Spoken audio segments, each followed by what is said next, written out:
morning, everybody. It's your Lone the Trans Girl out for a ride today. Just got Masami's new sprocket put on Thursday, and he feels like he's got some life back in him, which is super fun. I've done some adjustments for my controls, like was laid out in my Adventure Level 1 course that I took. They're just kind of telling us how to set it up a bit, so I did that, but I went a little too hardcore with it, so I've dialed it back a little bit. I think I got it in a pretty good spot now. Feels really good. So I'm going to try and I'm heading up McCullough now, and I found on Google Maps a little route that will take me from Highway 33 out to Vernon, which I didn't know I could do. So hopefully it's not too hairy and I don't get lost, and I could figure out how to edit this separate audio and video, because I brought my camera and I brought different mounts, so I'm going to try mounting it in different spots. And yeah, I'm not really sure how all this is going to work. It's all really new to me, and my editing skills aren't awesome, so it's all learning. I love doing that little, like, I don't know, they had a special word for it that I don't remember, but you like bounce on the suspension and give it a little brap. You just kind of sail over stuff. And that was a skill I didn't realize before I took the course that was a thing. I always thought you had to like pull up on the bars to get the bike to like loft a little bit, but you don't. So they said any weight on the bars is not good. You never want to be pulling on them or holding them too tight. That'll set you up for a bail.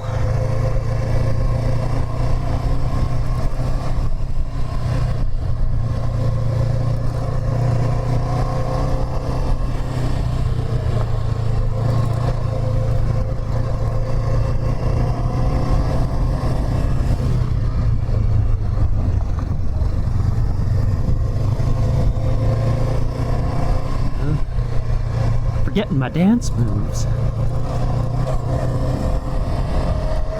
But even there, just around that little corner, I hit the gas and I was pulling on the handlebars. It's something I really need to focus on.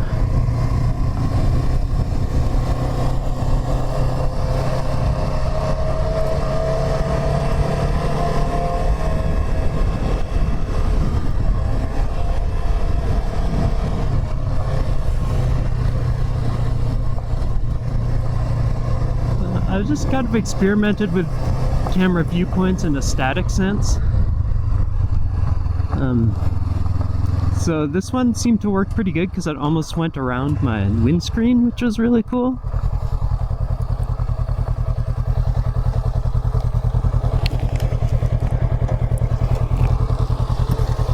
So I'm not sure how these all turn out, but that's what I'm here to try. So I'm going to change this camera location. Alright, I'll talk to you soon.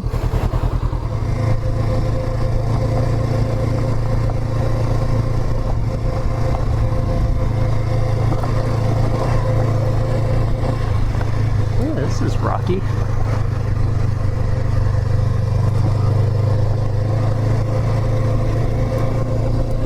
The camera's falling down already.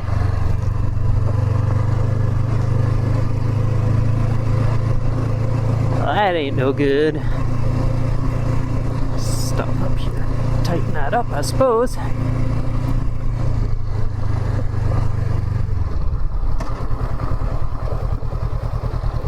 That would definitely be an interesting angle, wouldn't it?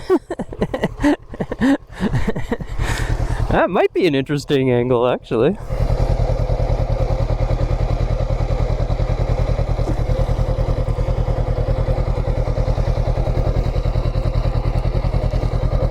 Good there.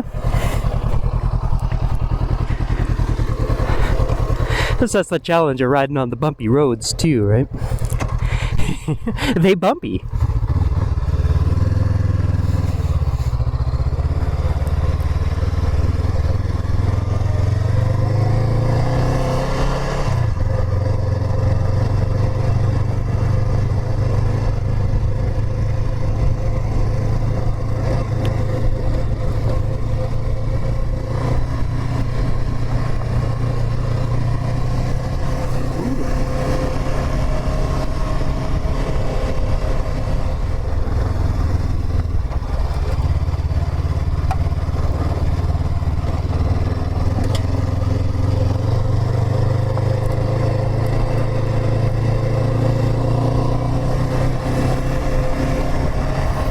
Okay, I don't know, it's funny because they sent us a whole bunch of photos from our program, and it's like in every single one my eyes are looking down at the ground, and even though I think I'm leaning the bike, I'm not. So it's interesting to see that, because your perception of what you're doing isn't always the fact.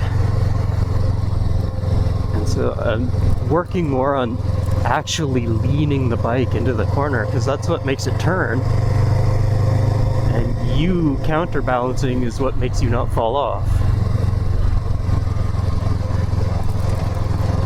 And our instructors said while you're working on these skills, just exaggerate that. So that's why I might be looking super dorky, trying to exaggerate these movements to get them into my muscle memory.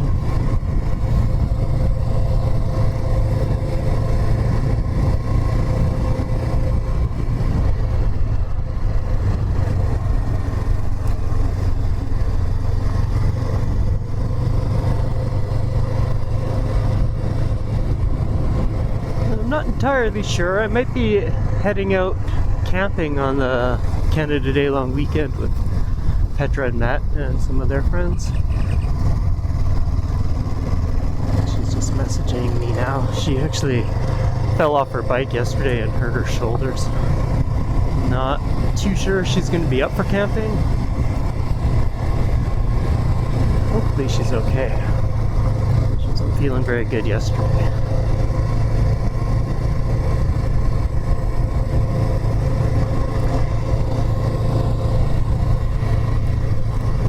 I'm pretty interested to see how this route pans out. The one I took on my way home from Bella Coola through around Kamloops and stuff turned out to be spectacular. And if I had a chance to check it out on Google Street View, I probably wouldn't have gone that way. It was pretty adventurous at parts. But Google Maps says I can get up to Coldstream through Rutland, which is just kind of blowing my mind. So I need to check that out. And then I've been up Trinity Valley Road a few times, so I've got that marked in my GPS too. When I get up to Coldstream, it's just a little jaunt over to that street. Forest Service Road, my pardons. And so I'll take that. And then, I don't know, there's like a challenge going down, because I was just looking for cafes in Armstrong, because Armstrong's a nice little quiet spot to stop. And there's one called the Wild Oak Cafe, I believe. And some of the comments are like, best coffee in BC. And, oh, my camera fell down again. Cool. This could be an ongoing issue with that camera location. Or my mount. Let's tighten that sucker up. Then I'll tell you about this challenge.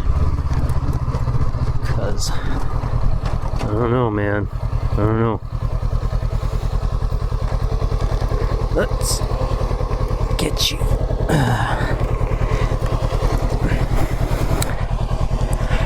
Why you gotta make everything so hard? I don't know how much more I can tighten you up, brah. Stay.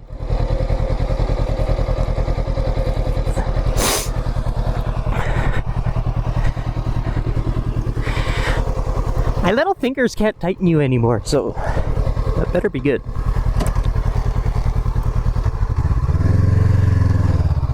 So yeah, anyway, these comments online said that the Wild Oak Cafe has the best coffee in BC, and as you all know, I'm of the opinion that the Chartreuse Moose in 100 Mile House has the best coffee in BC. And I have a very definitive way of testing that, because you can have one of their sugary, latte, foamy, caramely kind of drinks and be like, this is the best coffee I've ever had, oh my god, it's so good. But the real test of true coffee is like, I just get like a plain black Americano and see what that's like. That's just pure coffee, espresso. And the Chartreuse Moose, it's like not even a hint of bitterness to their espresso or to their Americanos. It's just it's heaven in a big mug, honestly. So Wild Oak, Great Oak, Armstrong Oak, whatever you're called, I'm coming for you.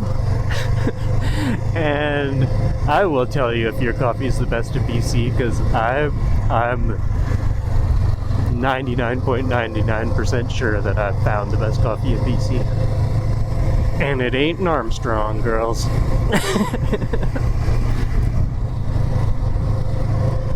But yeah, this is my first time filming anything with my 360 camera, so y'all haven't experienced that yet, neither have I. So it's all something new to us. There was a big summer sale on, but I didn't go for the latest and greatest. Actually, while I'm here, I'm just gonna change this angle a bit. Try something new. I'm gonna keep this audio recording going, I think, though, maybe see how that works. I don't know. It's all learning, right? But yeah, what I did is I opted for the older model. It's the 1X2, and they have the X3 out right now. But I'm gonna put that this way so it's easier to tighten. So yeah, the 1X3 was on sale for like $14 off on the summer sale, and I was like, okay, I guess that's cool.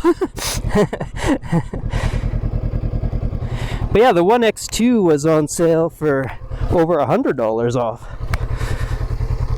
And you know, the 1X3 is the newest, the latest, the greatest. But I also don't need the latest and greatest, because like I said, my skills are anything but late and great. So I opted for that one. They said, it's like some of the reviews I said, a lot of the upgrades to the X3 were software, and when they come out with like an X4, I'll probably get those software upgrades on the X2. So I'm not too worried about it. The screen is a lot nicer. They have a really cool mode on the new one called Follow Me, where it just tracks you, but honestly in the software you can just enable auto tracking super simply. Just one tiny extra little step that's not that big of a deal.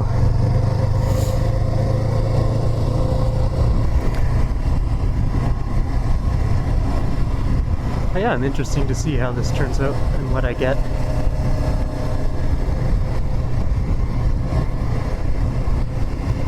I'd honestly be like even happier if I didn't have to faff around with external audio, but the audio problems I had with my GoPro were just ridiculous, like to the point where you'd lose like half your footage because the microphone wasn't working properly.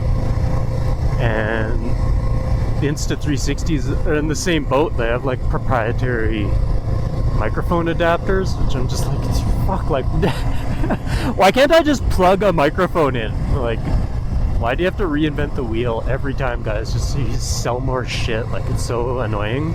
And then like it doesn't work. So like, And then plus it also like negates the waterproofness, which is always on my mind. Like when I'd be out riding and it'd start raining, I'm like, well, am I gonna wreck my camera because I have a microphone plugged into it? It's not waterproof anymore.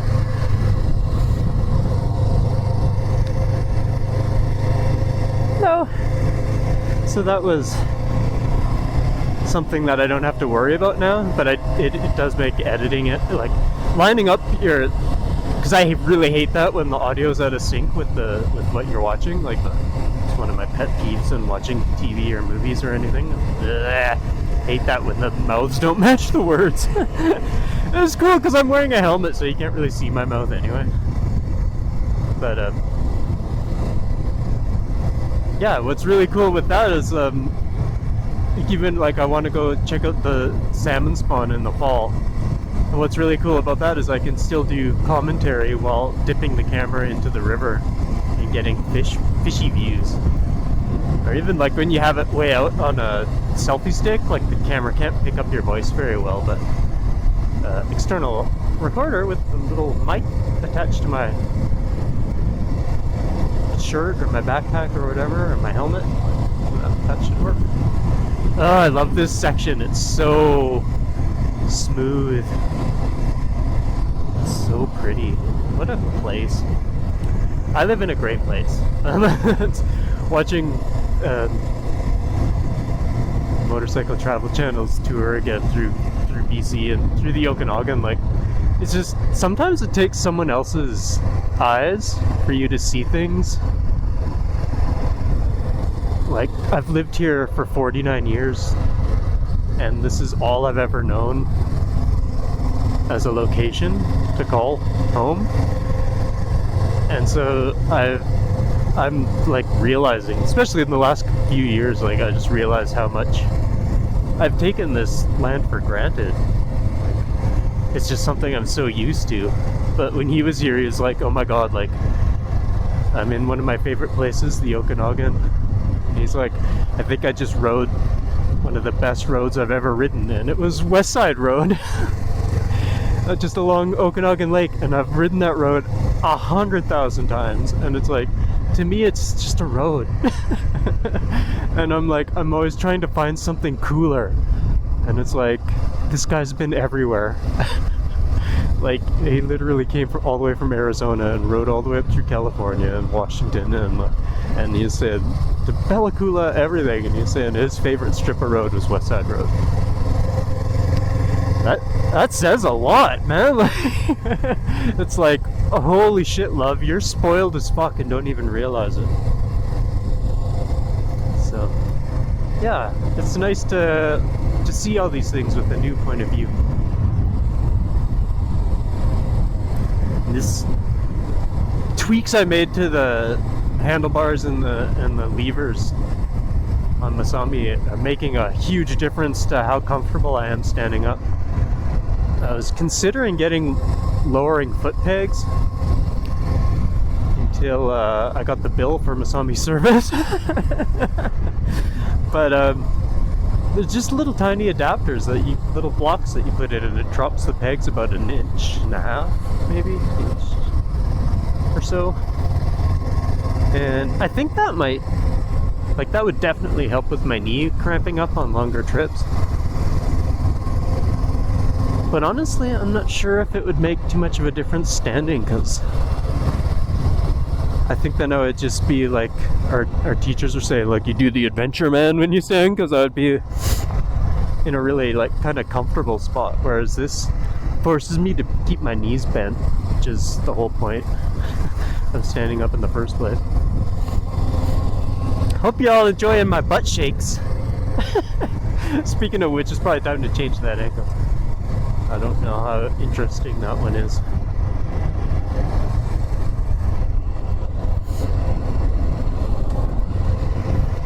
That's the cool thing with that camera, is you just kind of mount it wherever, and then you try to find cool shots afterwards. It's just totally a different way of doing things.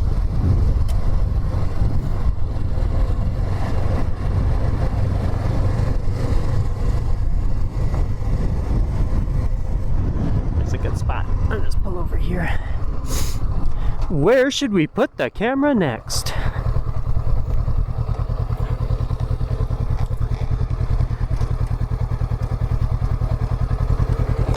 I was playing around with one that puts the camera underneath my skid plate. It looks cool as hell. But I'm also worried about busting my camera.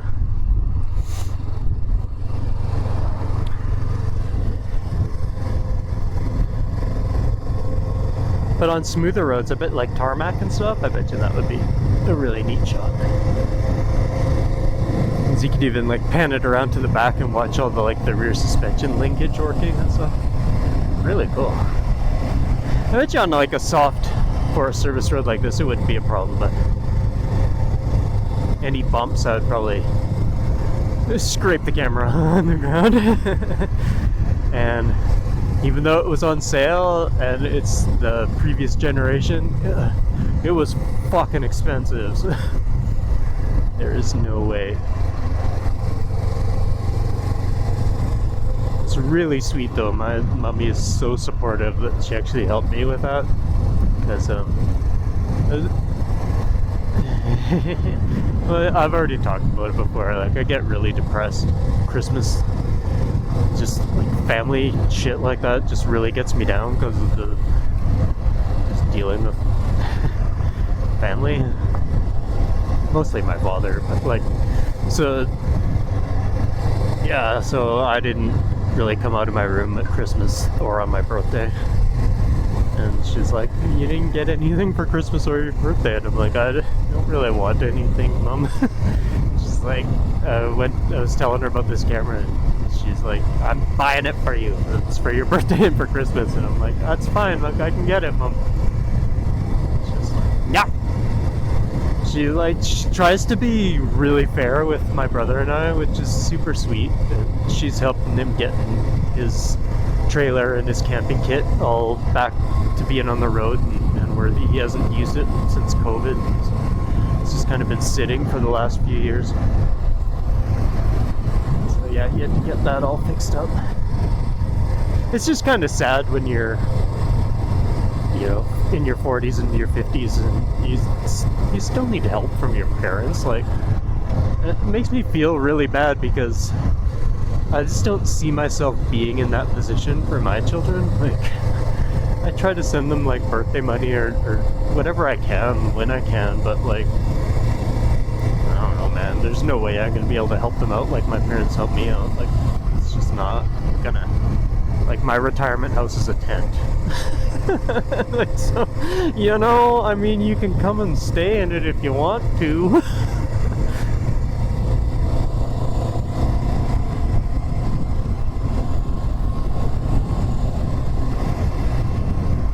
Oh, what a beautiful day. I've been waiting for one of these for a while. It got really cold. I hit Bella Coola at the best time because just before I left, like even the day I left, it was horrible. And it's kind of been horrible since I got back. I got so rained on in my training program. That was nasty too. Oh, I love this spot. Not be able to see it on the camera angle that's down there. Maybe when I came around the corner, I got a shot.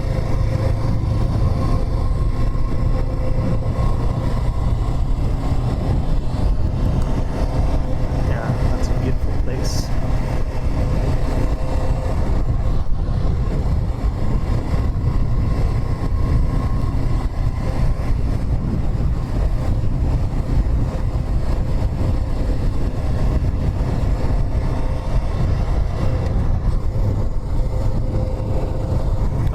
So happy Masami's back to stock form. He handles so much better now. Hey, you feel like yourself again, Masami, don't you? Love it. I was telling the service manager at Honda, like you wouldn't think that it would make such a big difference, but honestly, if I had test driven this bike with that gear ratio set up on it, I wouldn't have bought it.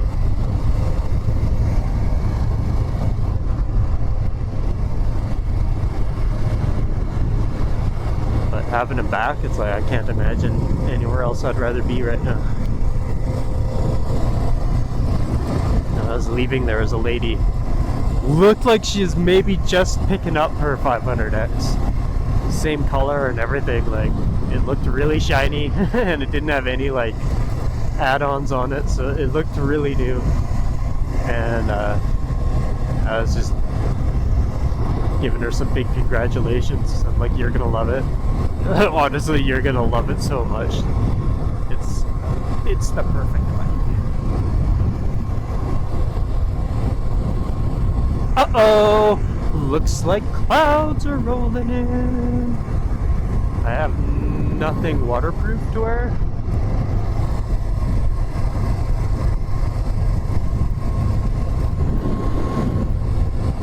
Well, that sucks. That happened really fast. Like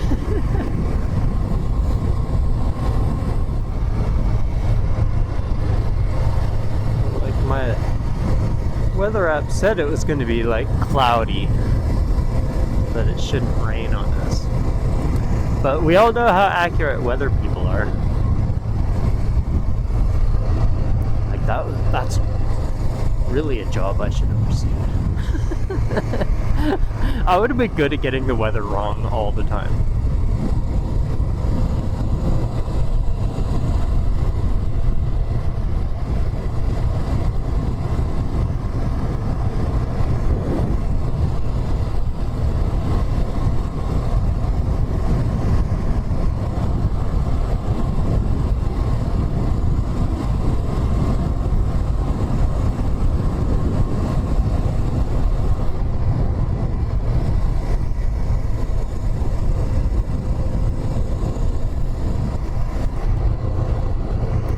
I get to the end of this road and onto Highway 33, I adjust the camera again and make a new audio file. I don't want it to get too large.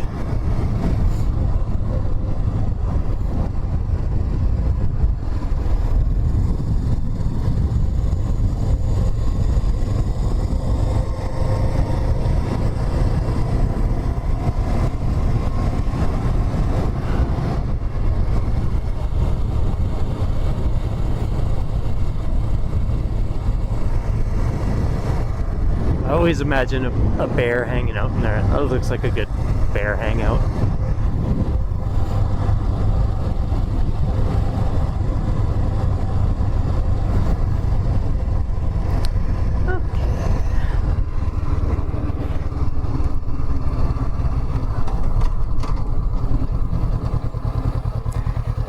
Saw me configured for the highway.